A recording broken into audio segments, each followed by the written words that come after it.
Hey everybody, I'm Rousseau and I do a little work here and there. You are back in the research workshop, and if you remember, I had said last time that something was afoot. Turns out, it was a foot. A Deviljho foot, as it happens. Deviljho, of course, being from Monster Hunter, and while it is not one of the original monsters, to me, it is one of the best. So yes, I say big projects, and this is definitely going to be one acceptable meaning for big. Of course, I have a few things for size comparison. Samus Aran, watercolor guy, Shovel Samurai perhaps, and the Banabra, whose name we have so much trouble pronouncing.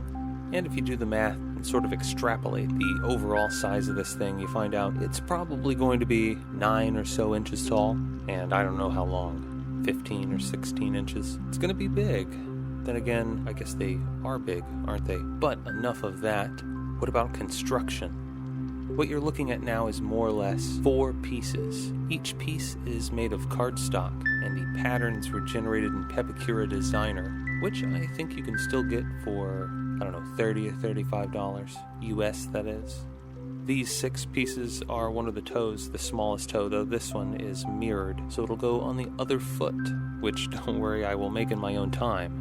But yeah, you get various pieces and they go together and make a shell on the outside. I'm going to add skin to this. You may remember the monster skin. And I think I may have a set of processes that will make this work. It'll work. Now, I've said this is 4 pieces, but it looks like 1 piece. So what's the secret? Maybe we will look inside. Oh, well, there's a big ugly blob of epoxy putty.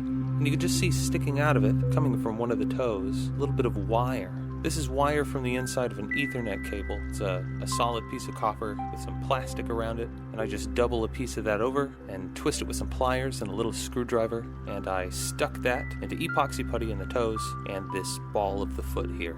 This allows the toes to move around and level themselves out on uneven terrain. Personally, I don't know how important this is going to be, but who knows, I may want, or in fact need, this level of poseability at some point. And yeah, you can bend the toes if you want to, but I don't figure that would happen too often.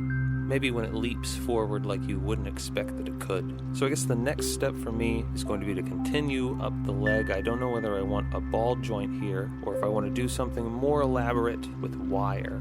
I would do the skin, but I think that can wait. So yeah, Deviljho foot. And there's one more toe, but that goes on the next part of the leg. You know, it's a whole thing. So yeah, Deviljho, Monster Hunter. If you don't know what it is, look it up. It's pretty cool. Maybe go check out the music, the Deviljho theme. Luckily, this isn't a whole Deviljho. Otherwise, my normal music would have gotten washed out, as is customary. Lucky us, right? But that's gonna have to be it for now. Maybe if you play Monster Hunter, you could say what your favorite part of the game is in the comments. You never know, I might make it. Because I do happen to do some work sometimes. It sort of comes in spurts. You know how that is. Anyway, until next time, you've been watching Research Workshop on Rousseau Works, and I'm Rousseau. Out.